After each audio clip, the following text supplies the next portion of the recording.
জিত ট্রেড এফোর্টের পক্ষ থেকে সবাইকে স্বাগত জানাই। আজ 5ই ডিসেম্বর। আজ ব্যাংক নিফটিতে আমি একটা ট্রেড নিয়েছি। তো সেই ট্রেডে মোটামুটি 1:1 রেশিওতে নিয়ে টার্গেট হিট করেছি আমার স্ট্র্যাটেজিতে। স্ট্র্যাটেজিটির নাম হচ্ছে স্ট্রাকচার ব্রেক স্ট্র্যাটেজি। দেখো, এই স্ট্র্যাটেজি যদি তোমাদের কারো ভালো লাগে থাকে কমেন্ট করবে, আমি একদিন একটা ভিডিওর মাধ্যমে এক্সপ্লেন করে দেব। আজ মার্কেট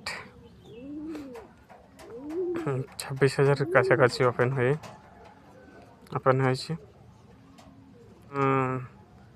পিডিএইচ 27,000-এর কাছাকাছি ছিল পিডিএইচ, এবং পিডিএল ছিল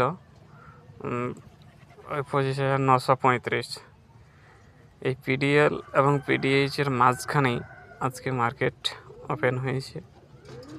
মার্কেট 9:15 ওপেন হতে না হতেই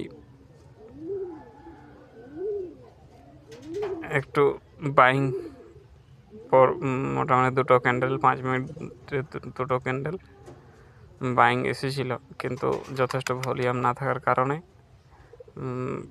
40-45 মিনিট মতো 620 থেকে 650-60-এর মধ্যে, এই 20-25 পয়েন্টের মধ্যেই সাইডওয়েজ হয়ে যায়। 9:05-এর ক্যান্ডেল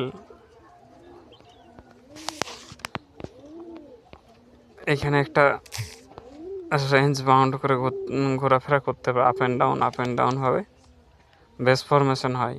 বেস ফরমেশন করার পরে স্ট্রাকচার ব্রেক যখন হয় 10টার ক্যান্ডেলে, আমি 10:05-এর ক্যান্ডেলে এন্ট্রি নিই। এবং এখানে আমার এসএল ছিল 26,000-এর কাছাকাছি, মোটামুটি 76 পয়েন্ট এসএল ছিল, এবং টার্গেট ছিল 76 পয়েন্ট, মানে 1:1। সেখানে আমার আজকে মোটামুটি এই স্ট্রাকচার ব্রেক স্ট্র্যাটেজি আজকে আমার খুব ভালোভাবে কাজ করেছে।